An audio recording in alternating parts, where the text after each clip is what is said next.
Vadodara live 24/7 માં આપનું સ્વાગત છે। મધ્ય ગુજરાતની સૌથી મોટી સયાજી હોસ્પિટલમાં વીજ વિક્ષેપ, જનરેટરના અભાવે નવા તાત્કાલિક સારવાર વોર્ડમાં અંધારપટ, બેટરીના અજવાળે સારવાર કરાઈ। મધ્ય ગુજરાતની સૌથી મોટી ગણાતી વડોદરાના સયાજી હોસ્પિટલમાં ફરી એકવાર વહીવટી બેદરકારીને કારણે દર્દીઓ અને તબીબી સ્ટાફને હાલાકીનો સામનો કરવો પડ્યો હતો।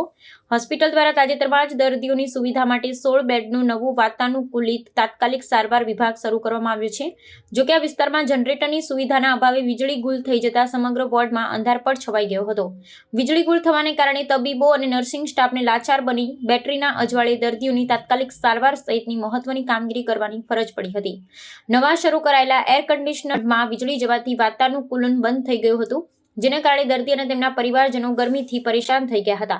જો કે સૌથી ગંભીર બાબત એ છે કે હોસ્પિટલના તાત્કાલિક સારવાર વિભાગમાં જનરેટર અભાવ હોવાથી દર્દીઓની સારવારમાં મોટો વિક્ષેપ પડ્યો હતો, જે જીવલેણ પણ સાબિત થઈ શકે। સયાજી હોસ્પિટલની ભૌતિક સુવિધાઓનું વિસ્તરણ કરવામાં આવ્યું હોવા છતાં વીજ પુરવઠા જેવી પાયાની ને આવશ્યક જરૂરિયાત પૂરી પાડવામાં વહીવટતંત્રની ગંભીર નિષ્ફળતા આ ઘટના દ્વારા ઉજાગર થઈ છે।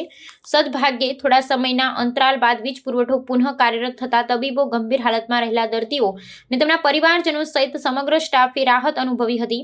હોસ્પિટલમાં આ પ્રકારની બેદરકારી ન થાય અને દર્દીઓને સલામતી જોખમાય નહીં તે માટે વહીવટી તંત્ર દ્વારા તાત્કાલિક સારવાર વિભાગોમાં વીજ પુરવઠાની અવિરત સુવિધા જળવાઈ રહે તે માટે જનરેટર કે અન્ય વૈકલ્પિક વ્યવસ્થા યુદ્ધના ધોરણે પૂરી પાડવામાં આવે તેવી માંગ ઉઠી છે, જેથી ભવિષ્યમાં આવા ગંભીર સંજોગો ટાળી શકાય।